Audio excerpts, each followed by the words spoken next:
Hi hi అండి. అందరికీ ఎంతో నచ్చే విధంగా ఈ అరటికాయ పొడి కూరని చేశాను. ఇది ఎలా చేయాలి ఏంటి అనేది ఫుల్ వీడియో అయితే చూసేయండి. గెస్ట్ వచ్చినప్పుడు ఈ కూర చేసి పెడితే చాలా ఇష్టంగా తింటారు. ఎప్పుడైనా అరటికాయ ముక్కలు కోసేటప్పుడు చేతికి ఆయిల్ రాసుకొని మాత్రమే కొయ్యాలి. అలానే చేసుకోవడానికి కొంచెం టైం ఉంది అనుకుంటే అరటికాయ ముక్కలు నలుపు రాకుండా కొంచెం మజ్జిగ చుక్క వేసిన నీళ్ళల్లో నానబెట్టాలి. నేనైతే స్పాట్లోనే ఉడకబెట్టుకున్నాను. సో మజ్జిగ నీళ్ళు నానబెట్టలేదనమాట. కొంచెం 3 అరటికాయలకి 2 గుప్పుళ్ళు పెసరపప్పు, కొంచెం ఉప్పు పసుపు వేసి ఉడకబెట్టుకున్నాను. బాగా మెత్తగా ఉడకకూడదు, ఈ విధంగా ఉడికితే చాలు. ఎందుకంటే పెసరపప్పు కూడా వేసాం కాబట్టి పొడి అయిపోద్ది.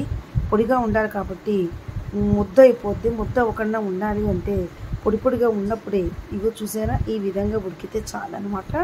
సో ఇప్పుడైతే మరీ ఎక్కువ ఒకవేళ ఉడికింది అనుకుంటే కొంచెం చల్లటి నీళ్ళు అయితే పోసేసుకోండి. ఇప్పుడైతే పొయ్యి మీద బాండీ పెట్టుకున్నాను. ఎండుమిరపకాయలు, చాయ్ మినపప్పు, ఆవాలు, అలానే జీలకర్ర ఇవన్నీ యాజ్ యూజువల్ అందరూ వేసుకున్నట్టే వేసుకున్నాను. కొంచెం ఎండుమిరపకాయలు ఎక్కువ వేసుకున్నా. తొక్క తీసి దంచి పెట్టుకున్న వెల్లుల్లిపాయలు బాగా మెత్తగా కాకుండా జస్ట్ అలా దంచుకున్న వెల్లుల్లిపాయలు, కరివేపాకు, అలానే 3 అరటికాయలకు సరిపడా అల్లం ముక్క ఇప్పుడు నేను చూపించే కదా ఆ మాత్రం అల్లం తురుము అనేది కావాలంటే వేసుకోవచ్చు, లేకపోతే స్కిప్ చేయొచ్చు, లేకపోతే కొంచెం తగ్గించన్నా వేసుకోవచ్చు. నేనైతే ఆ ముక్క ముప్పావంతు వేసానండి. ఫస్ట్ కొంచెం సరిపోద్దేమో టెస్ట్ చేశాను, నాకు సరిపోయినట్టు అయితే అనిపించలేదు అనమాట. సో అందుకని అయితే మళ్ళీ అల్లాన్ని మళ్ళీ తురుముకున్నాను. ఈ విధంగా తురుముకుంటే మంచిగా వేయించుకోవాలి, లేకపోతే పచ్చివాసన వస్తుంది అనమాట. ఇష్టమైన వాళ్ళు అల్లం పచ్చిమిరపకాయ కారం వేసుకుంటారు. నేను ఎండుమిరపకాయలు ఎక్కువ వేసుకుని అల్లం తురుము అయితే ఈ విధంగా వేసుకున్నాను. సో ఇప్పుడైతే ఇంగువ వేసుకుంటాను. ఇంగువ ఎక్కువ మాడనివ్వకూడదు, ముందు ఇది వేగాలి. చక్కగా ఇది వేగాక ఇంగువ అయితే వేసుకున్నాను.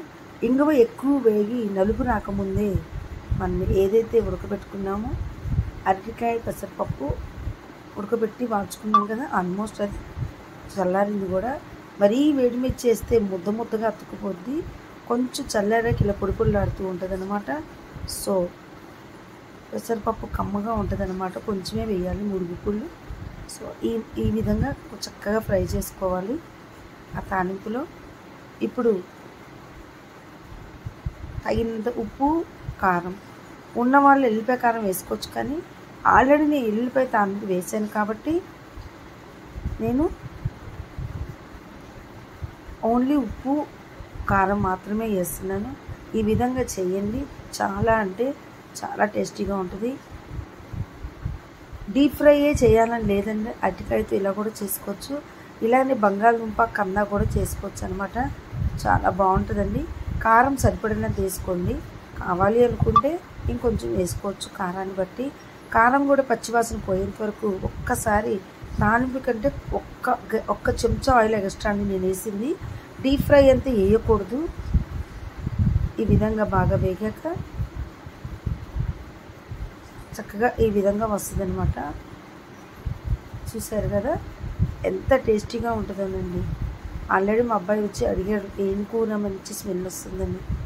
ఏదైనా వంట చేసేటప్పుడు ఆ స్మెల్ అనేది వస్తేనే అన్నం తినాలి అనిపిస్తుంది. ఇంతేనండి, వేడి అరటికాయ పొడి కూర చాలా బాగుంటుందండి. నచ్చితే లైక్ చేయండి, మరిన్ని వీడియోల కోసం షేర్ చేయండి.